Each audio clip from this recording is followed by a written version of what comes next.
Bismillahirrahmanirrahim. Assalamualaikum warahmatullahi wabarakatuh. Alhamdulillahirabbil alamin. Wa bihi nasta'in ala umuri dunya waddin. Wassalatu wassalamu ala sayyidina Muhammadin wa ala alihi wa ashabihi ajma'in amma ba'du. Alhamdulillah, teman-teman, rekan-rekan yang berbahagia.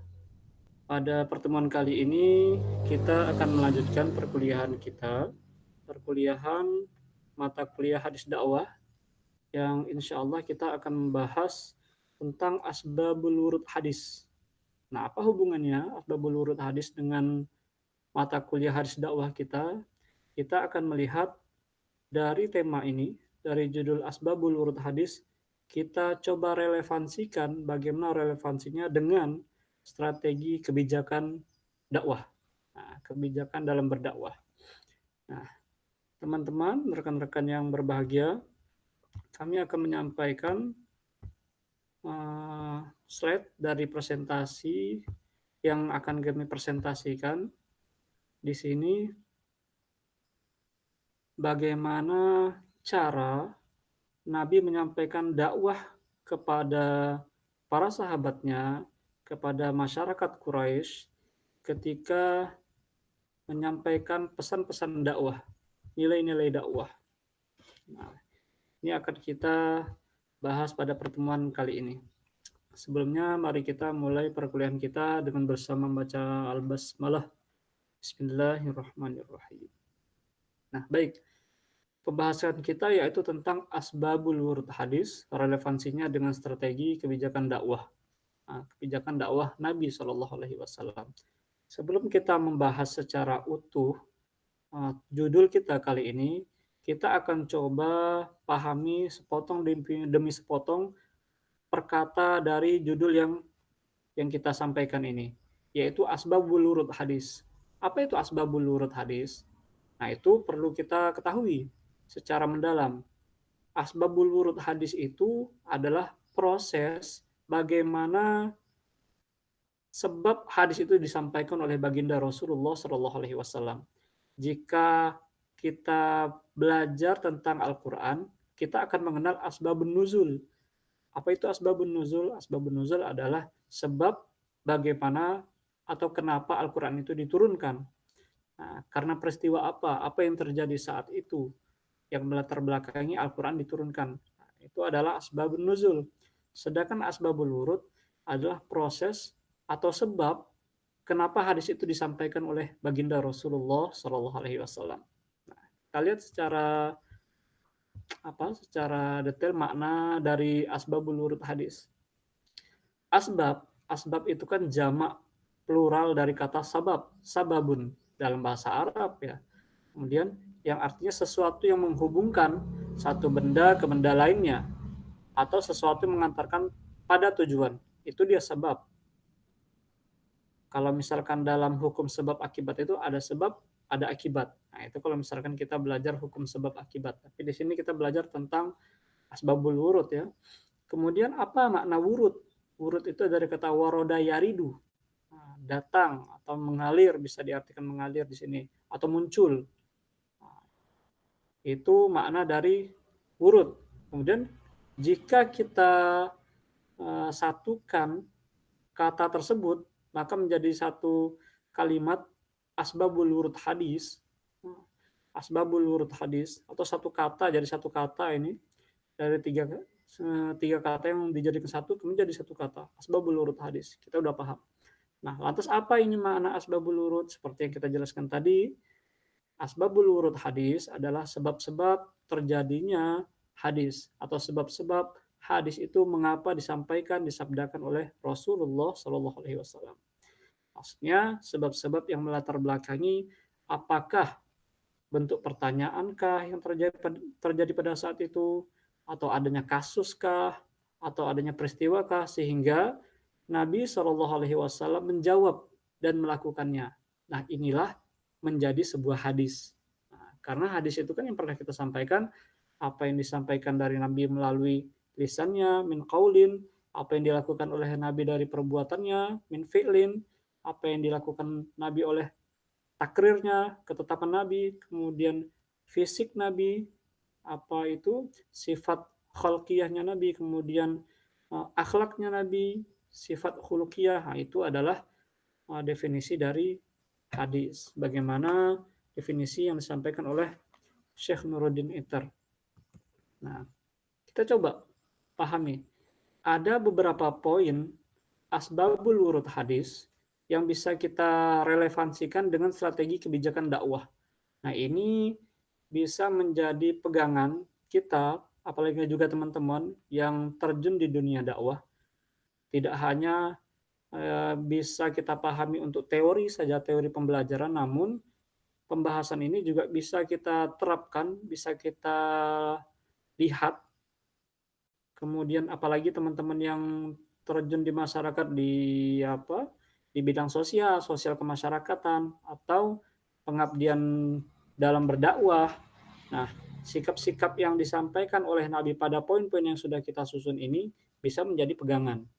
Nah, yang pertama, kita akan melihat bagaimana strategi kebijakan dakwah Nabi itu sifat atau sikap yang dilakukan Nabi. Nabi bersikap ramah dan bijak. Nah, apa penyebab atau apa asbabul wurud hadis sehingga Nabi berdakwah? Ini ada suatu peristiwa yang dimana di sana bisa kita petik bahwasanya cara dakwah Nabi, cara Nabi berdakwah itu dengan cara bersikap ramah dan bijak. Kita lihat hadisnya. Hadisnya adalah hadis yang diriwayatkan oleh Imam At-Tirmidzi, qala Rasulullah sallallahu alaihi wasallam, "Innama bu'itsu muyassirin wa lam tub'atsu mu'assirin." Nah, Nabi sallallahu alaihi wasallam bersabda, kata beliau, "Sesungguhnya saya diutus Allah untuk memudahkan urusan kalian, bukan untuk menyulitkan, bukan untuk menyusahkan." Nah, secara tekstual kalau kita lihat hadis ini, ya ini mengandung prinsip dalam berdakwah. Dalam berdakwah itu tidak boleh menyusahkan orang lain. Bagaimana caranya? Nah, itu yang perlu dipahami, bagaimana melihat kondisi masyarakat. Nah, kondisi masyarakat tidak harus langsung memberikan penjelasan atau mengajarkan hal-hal yang rumit dalam ajaran agama, tetapi mengajarkan dari hal-hal yang kecil dulu, yang ringan-ringan, agar mudah dipahami. Nah, yaitu Nabi diutus tentu untuk memudahkan.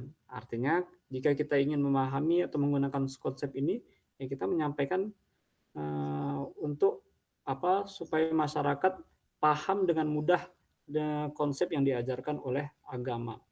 Oleh karena itu perlu kiranya untuk melihat aspek kesejarahan. Nah, bagaimana latar belakang hadis ini disampaikan oleh Nabi, apa sebabnya? Nabi menyampaikan sabda beliau seperti ini. Kita lihat. Sebabnya adalah hadis yang bersumber dari Imam Bukhari. Kemudian hadis ini dari sahabat Abu Hurairah radhiyallahu an, bahwa ada seorang Arab pegunungan, dia buang air kecil berdiri di dalam masjid. Kemudian para sahabat itu melihat dia. Nah, ini ada orang masuk ke dalam masjid, kemudian berdiri di pojok masjid, kemudian pipis di sana. Padahal di dalam masjid itu ada sahabat yang sedang berkumpul. Nah, ketika sahabat protes, bahkan ingin memukul orang tadi, katakanlah orang dari pegunungan, tidak tahu apa-apa, tidak mengerti pendidikan, masuk ke masjid langsung pipis, ya tentu ada rasa protes dari sahabat. Lantas apa yang dilakukan oleh Nabi ketika sahabat protes dan ingin memukul orang tadi? Nabi mencegahnya. Lalu Nabi melihat kasus ini dengan bersabda, kata Nabi, bagaimana sabda Nabi Shallallahu Alaihi Wasallam? Da'uhu wa hariqu ala baulihi sajan wa min ma'in au zanuban min ma'in fa innama bu'aistu muyassirin wa lam tub'atsu mu'assirin. Maaf.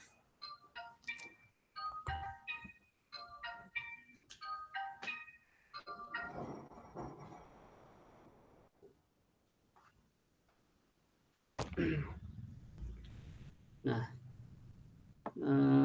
demikian hadis yang disampaikan oleh Rasulullah Shallallahu Alaihi Wasallam Sehingga beliau menyampaikan, fa innama bu'itsu muyassirin wa lam tub'atsu mu'assirin. Nah, biarkanlah kata Nabi, biarkan ia kencing dulu. Bagaimana sikap Nabi ketika melihat orang yang tidak tahu kemudian melakukan kesalahan? Nah, kata Nabi, biarkan, da'uhu. Kemudian cukup kalian siapkan air seember untuk menyiram hasil atau sisa dari pipis orang tadi. Sebab sesungguhnya Rasulullah mengatakan, aku diutus Allah untuk memudahkan, bukan untuk menyulitkan urusan. Nah, itu sebab hadis ini disampaikan oleh Rasulullah Shallallahu Alaihi Wasallam dengan peristiwa atau latar belakang eh, latar belakang yang menjadikan Nabi menyampaikan hadis ini, dan relevansinya dengan kebijakan dakwah Nabi adalah sifat Nabi dalam bersikap ramah, um, menyampaikan kepada orang yang belum mengetahui tentang ajaran agama Islam. Itu poin yang pertama. Poin yang kedua adalah sikap Nabi, sikap atau strategi yang Nabi jalankan dalam berdakwah adalah bersikap tegas. Bagaimana Nabi bersikap tegas? Apa penyebab atau asbabul wurud Nabi bersikap tegas menyampaikan hadis dengan sikap tegas kepada para sahabat? Ada penyebabnya. Tapi apa hadisnya? Hadisnya kita bacakan terlebih dahulu. Nabi Shallallahu Alaihi Wasallam bersabda, kata Nabi, wailul lil aqabi minan nar. Celakalah orang yang berwudu tetapi tidak membasahi tumitnya. Itu hadis yang disampaikan oleh Rasulullah Shallallahu Alaihi Wasallam. Hadis diriwayatkan oleh Imam Bukhari. Kenapa Nabi menyampaikan hadis ini? Nah, hadis ini disampaikan oleh Nabi dikarenakan ada peristiwa. Nah, kita lihat peristiwanya. Ini agak panjang kita deskripsikan. Nah, hadis ini disampaikan Nabi karena konteks perilaku sahabat. Sahabat itu kan mereka sudah belajar banyak bersama Nabi, sudah paham banyak ajaran-ajaran agama Islam, sudah mengerti fikih. Nah, ketika mereka dipandang oleh Nabi memiliki pemahaman yang kemudian sudah lama masuk Islam, artinya sahabat ini paham, mengerti. Nah, lantas kenapa Nabi menyampaikan seperti itu? Nah, sebabnya pada saat itu Nabi dan para sahabat sedang melakukan perjalanan. Posisi Nabi itu ada di belakang. Nah, sedang ketika saat mereka sedang istirahat, mereka ingin melaksanakan sholat. Nah, ketika Nabi datang terakhir, karena Nabi posisinya ada di belakang, para Nabi melihat para sahabat sedang berwudu. Namun, yang Nabi lihat adalah para sahabat tidak membasuh tumitnya, atau membasuh tumitnya tetapi tidak sempurna dalam membasuh tumitnya. Nah, kenapa? Kenapa? Nah, ini kan dipertanyakan oleh Nabi. Dipertanyakan kenapa sahabat membasuh tumitnya tapi tidak sempurna, tidak utuh, atau mungkin ada yang tidak membasuh tumitnya. Nah, Nabi sampai menyabdakan hadis tadi dengan suara yang keras. Mirip seperti orang marah, tetapi Nabi tidak marah. Ini sikap tegas dan keras Nabi kepada orang yang paham dengan ajaran agama tapi tidak menjalankannya.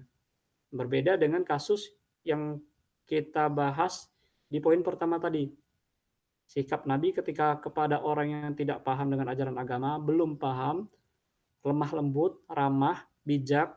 Tapi pada poin yang kedua ini, Nabi diharapkan kepada orang yang mengerti, paham tentang ajaran agama tapi tidak menjalankan. Sikap Nabi keras, seperti orang marah, tetapi beliau tidak marah. Nah, Nabi mengatakan atau bersikap kepada para sahabat yang sedang berwudu. Kenapa seperti itu? Ya, sebenarnya ini merupakan sikap apa yang bisa dimaklumi oleh Nabi, dimaklumi. Kenapa? Karena wudu itu adalah syarat sahnya sholat. Betul.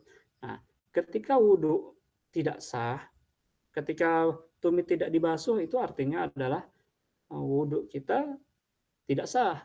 Nah, Kemudian ketika wudhu itu tidak sah, maka sholat juga tidak sah. Begitulah, begitu dalam ajaran fikih dipahami seperti itu. Maka wajar saja Nabi bersikap tegas kepada para sahabat. Khawatir sholat yang mereka lakukan itu tidak sah. Bagaimana tidak?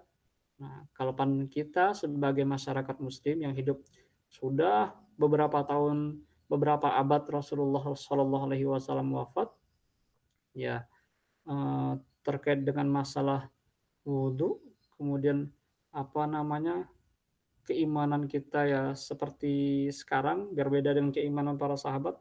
Nabi tegas, lantas kita tidak mesti jangan sampai meremehkan hal-hal yang mungkin kita lihat kecil dalam wudhu, tapi itu sangat berpengaruh kepada diterima atau tidaknya ibadah yang kita lakukan. Ya. Kemudian yang ketiga adalah memberi motivasi dan solusi. Nah, sikap atau strategi Nabi kepada sahabat atau cara Nabi dalam berdakwah itu tidak hanya menyampaikan.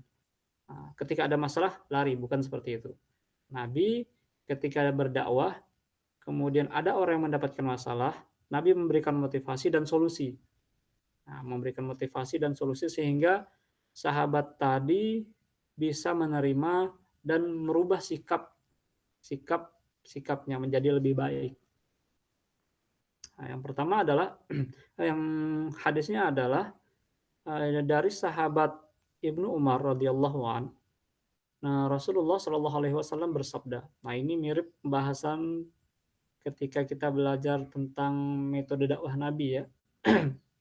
Nah, di sini disabdakan oleh Nabi, al-yadul ulya khairun minal yadis sufla.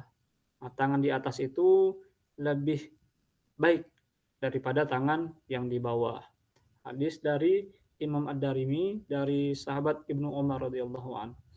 Nah, kemudian hadis ini ada hadis lain yang diriwayatkan oleh Nabi terkait dengan masalah ini, yaitu fa innal yadul ulya afdalu minal yadis sufla. Mirip pemahamannya, pembahasannya atau artinya. Yang ketiga hadisnya adalah al-yadul mu'tiyatu khairun minal yadil sufla. Tangan yang memberi itu lebih baik daripada tangan yang di bawah. Nah, sebenarnya ada kurang lebih 53 hadis yang membahas tentang masalah ini. Namun kalau dari kitab ini, perspektif hadis tentang komunikasi dakwah ini menyebutkan hadis yang pendek yang membahas masalah ini hanya 3. Nah, demikian. Lantas apa asbabul wurud hadis ini? Kenapa Nabi menyampaikan hadis ini? Bagaimana motivasi yang disampaikan oleh Nabi dan solusi yang diberikan oleh Nabi? Kita lihat. Adapun latar belakang yang menyebabkan Nabi menyampaikan hadis ini adalah sebagaimana yang diriwayatkan oleh Imam Al-Bukhari bersumber dari sahabat Hakim bin Hazam. Ini orang sahabat yang kita pernah ceritakan, yang meminta kepada Nabi. Kemudian Nabi merespon. Dia mengatakan seperti ini, aku pernah meminta kepada Rasulullah Shallallahu Alaihi Wasallam dan beliau memberi apa yang aku minta. Nah, seperti ini terjadi selama 3 kali, sebanyak 3 kali. Nah, setelah datang untuk ketiga kalinya, Nabi tetap memberikan kepada Hakim bin Hizam, kemudian Nabi seraya bersabda. Apa sabda Nabi? Ya Hakim, harta itu sangat banyak. Ada di mana-mana. Barang siapa yang bersikap dermawan, ia akan diberi berkah. Nah, ini Nabi menyampaikan bahwasanya orang yang memberi itu lebih mulia. Orang yang dermawan itu sangat mulia dan mendapatkan keberkahan. Berkah itu kan artinya bertambahnya kebaikan. Maka kata Nabi, barang siapa yang menghadap harta dengan jiwa yang rakus, dia mengharapkan harta yang dia gunakan itu, yang dia pegang itu dengan jiwa yang rakus, ingin ada rasa ingin menambah, terus menambah, memperkaya diri sendiri. Kata Nabi, ibaratnya orang yang makan tapi tak pernah kenyang. Lalu Nabi seraya bersabda, mengatakan tangan di atas lebih baik daripada tangan yang di bawah. Nah, itu adalah poin yang disampaikan oleh Nabi kepada sahabat Hakim bin Hizam. Lalu Hakim berkata, ya Rasulullah, setelah mendapatkan motivasi dari Nabi, setelah diberikan solusi oleh Nabi, kemudian dia berkata dan berjanji di hadapan Rasulullah Shallallahu Alaihi Wasallam, ya Rasulullah, demi Zat yang mengutus Anda, wahai Rasulullah, yang membawa kebenaran, aku tidak akan meminta-minta lagi. Bahkan dia berjanji kepada Rasulullah Shallallahu Alaihi Wasallam, aku tidak akan meminta-minta lagi kepada siapapun setelah ini sampai aku meninggal dunia. Nah, itu bentuk motivasi dan solusi yang diberikan oleh Nabi kepada sahabat Hakim bin Hizam. Bagaimana sahabat Hakim bin Hizam ini orangnya sehat, nah, pada saat itu, tetapi belum mau untuk mencari nafkah sendiri dengan cara yang baik. Nah, kemudian diberikan solusi, sampailah Nabi sampailah nasihat Nabi dan arahan yang dilakukan oleh Nabi diterima oleh sahabat Hakim bin Hizam ini. Nah, begitulah konsep dakwah yang diajarkan oleh Nabi. Nah, ketika memberikan motivasi kepada orang yang membutuhkan, kemudian juga memberikan solusi, membantu, tetapi Nabi tetap memberikan bantuan kepada sahabat tadi, karena memberikan bantuan itu adalah sifat dermawan. Ketika sikap dermawan itu ada pada diri kita, maka keberkahan juga akan menghampiri kita. Nah, keberkahan itu kan bertambahnya kebaikan. Nah, kebaikan berupa rezeki, kesehatan, dimudahkan segala urusan. Nah, seperti itu konsep yang diajarkan oleh Nabi. Nah, baik itu pada poin yang ketiga. Yang keempat, menghargai prestasi. Nah, menghargai prestasi ini adalah bagaimana sikap Nabi kepada kaum Quraisy. Nah, sebentar.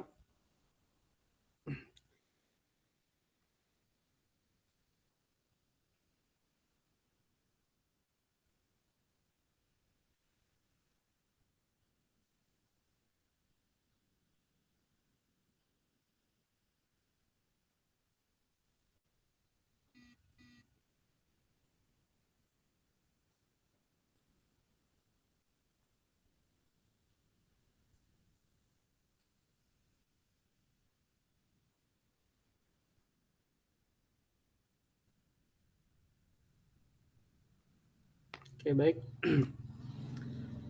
Nah, yang keempat adalah bagaimana strategi dakwah Nabi. Nabi memberikan prestasi. Nah, jika ada orang yang berprestasi dalam masalah agama, dalam masalah apapun, cara untuk memberikan semangat kepada mereka adalah dengan cara memberikan prestasi. Apakah prestasi berupa ucapan atau berupa barang. Nah, bagaimana? Apakah ini diajarkan oleh Nabi? Ya, diajarkan oleh Nabi. Nah, apa hadisnya?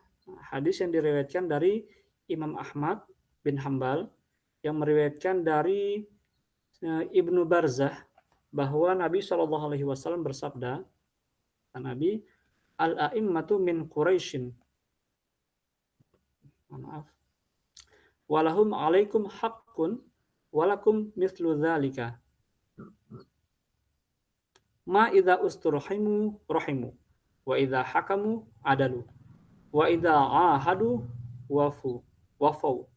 Faman lam yaf'al dzalika minhum fa alaihi la'natullah wal malaikah wan nasi ajma'in. Wan nasu ajma'in. Nah, artinya adalah al-a'immatu min Quraisyin. Pemimpin itu dari bangsa Quraisy. Sesungguhnya, kata Nabi, mereka mempunyai hak atas kalian semua. Nah, kemudian sekalian kalian semua juga mempunyai hak atas mereka. Pada beberapa hal, mereka dituntut untuk bersikap sayang, rahmah, maka mereka bersikap sayang. Dan kalau mereka menjadi hakim, maka mereka berlaku adil. Jika mereka berjanji, mereka menepati. Kalau ada dari kalangan mereka yang tidak berlaku demikian, maka orang itu akan memperoleh kekuatan dari Allah. Kekuatan itu artinya yang mendapatkan balasan. Kemudian dari para malaikat dan semua manusia. Hadis yang diriwayatkan oleh Imam Ahmad dari Ibnu Barzah.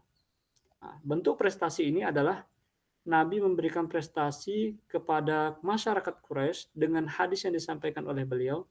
Nabi mengatakan bahwasanya pemimpin itu mesti dari bangsa Quraisy. Kenapa nggak bangsa yang lain? Kenapa nggak bangsa Yahudi?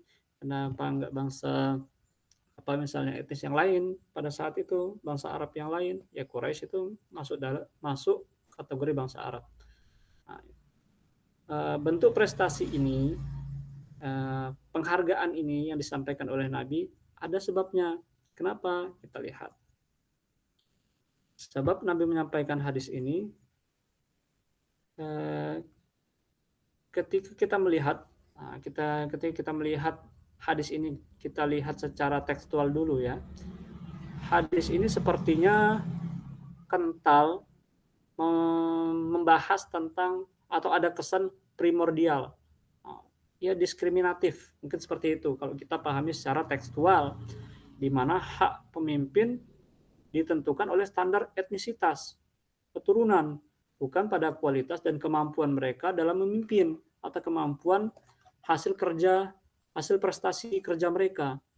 Nah, kalau seperti itu kan pemahamannya tidak sejalan dengan atau tidak mencerminkan ajaran agama Islam yang mana menekankan kalau ingin memilih seorang pemimpin harus melihat bagaimana kualitas kerja mereka, bagaimana kemampuan mereka, kemudian bagaimana hasil kerja yang telah mereka lakukan. Nah, itu menjadi faktor dia layak menjadi seorang pemimpin. Nah, itu jika dipahami secara tekstual. Nah, hadis tersebut sebenarnya ketika kita pahami secara komprehensif, kita lihat secara utuh, itu berbicara masalah kepemimpinan politik. Tetapi saat dilihat dari aspek kesejarahannya, nah, ini ketika dilihat dari sisi historis atau asbabul wurud hadis tersebut, kita dapat melihat pelajaran dalam strategi dakwah yang disampaikan oleh Nabi. Ada penghargaan yang diberikan oleh Nabi ketika orang tersebut memiliki prestasi. Atas kenapa Nabi menyampaikan hadis tersebut pemimpin itu harus dari bangsa Quraisy? Apa prestasi yang dilakukan oleh bangsa Quraisy? Kita lihat sejarahnya. Nah, dalam realitas kehidupan sosial politik, begitu juga budaya bangsa Arab itu, ya, Quraisy itu kan dari bangsa Arab ya, di Mekah, di Madinah juga. Nah, orang Arab itu baik itu pada saat sebelum Islam ataupun setelah Islam, nah, pra-Islam itu kan sebelum Islam, pasca Islam itu setelah Islam datang. Nah, bangsa Quraisy ini dia ada di posisi yang sangat penting. Nah, kalau misalkan dilihat dari strata sosial itu, strata mereka tinggi, terhormat. Karena sikap mereka tadi, orangnya adil, orangnya punya kemampuan ekonomi yang kuat, nah, kemudian jujur orangnya. Bahkan jika dilihat dari aspek religiusitas, bagaimana mereka beragama, sebelum Nabi Shallallahu Alaihi Wasallam menyampaikan pesan-pesan atau nilai-nilai Islam, mereka sudah berpegang pada ajaran Nabi Ibrahim, yaitu ajaran Hanafiyun, Hanif. Nah, ajarannya Nabi Ibrahim alaihissalam, yaitu menyembah pada Tuhan yang satu. Nah, mereka yang melaksanakan pengabdian dan pelayanan terhadap Ka'bah. Nah, saat dari mulai Nabi Ibrahim diutus, mungkin bisa sebelumnya. Nah, mereka memberikan maksudnya pada saat Ka'bah itu dibangun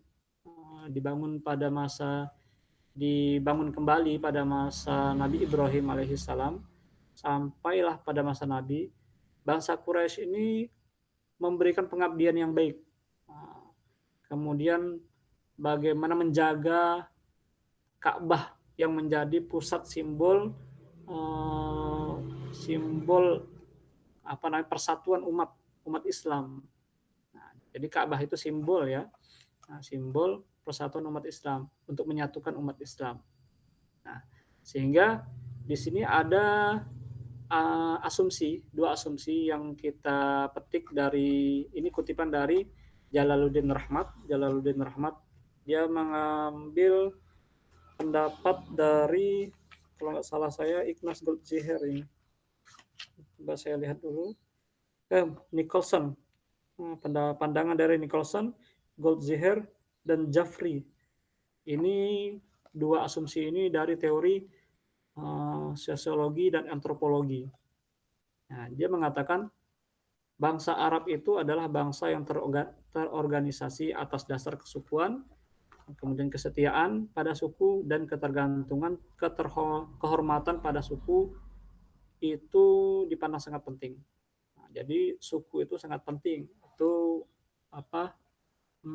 bangsa Arab menurut siapa nih, Nicholson, Goldziher, dan Jafri tadi yang dikutip oleh Jalaluddin Rahmat. Nah, sedangkan poin yang kedua, bangsa Arab itu membentuk umat Islam permulaan terdiri dari dua subkultural. Ada Arab Selatan, ada Arab Tengah Utara. Kalau Arab Selatan ini dia lebih tingkat religiusitasnya tinggi, semangat beribadahnya tinggi. Tetapi di masyarakat Arab Tengah ini itu jiwa kepemimpinannya yang tinggi, rasa tanggung jawabnya, jiwa sosialnya itu yang tinggi. Nah, itu hasil pandangan dari beberapa tokoh tadi dengan teori sosiologi dan antropologi. Sikap bangsa Arab. Kemudian yang berikutnya, kita bisa lihat dengan demikian Nabi mengangkat masyarakat atau bangsa Quraisy sebagai pemimpin itu sangat beralasan, karena berkat prestasi mereka didukung pada kewibawaan dan kemampuan serta pengalaman prestasi hasil kerja mereka. Nah, jadi persoalan di sini adalah bukan semestinya hadis ini menyampaikan pemimpin itu harus dari bangsa Quraisy, tetapi pemimpin itu memiliki sifat-sifat seperti yang dimiliki oleh bangsa Quraisy. Nah, jika kita pahami secara kontekstual. Nah, persoalan di sini bukan pada etnisnya, melainkan kepada kemampuan dalam memimpin. Nabi menyebut pemimpin dari bangsa Quraisy itu sebagai penghargaan atas kemampuan dan prestasi yang dilakukan oleh mereka dalam membangun, juga mempertahankan kota Mekah dan kota Madinah. Nah, itu prestasi atau yang diberikan oleh Nabi, penghargaan yang diberikan oleh Nabi karena prestasi yang dilakukan oleh bangsa Quraisy yang sudah mempertahankan kota Mekah dan Madinah dari berbagai serangan musuh. Nah, itu yang dapat kami sampaikan, teman-teman. Semoga apa yang kita sampaikan tadi bisa berguna untuk teman-teman. Semoga bisa dipahami secara jelas. Nanti jika ada pertanyaan silakan ditanyakan di grup atau di kolom komentar. Insya Allah berguna untuk kita semua. Judul tentang Asbabul Wurud, relevansinya dengan kebijakan dalam berdakwah. Baik, wallahu a'lam bishawab. Naktafi bihadza, kita tutup bersama dengan membaca alhamdulillahirabbil alamin. Assalamualaikum warahmatullahi wabarakatuh.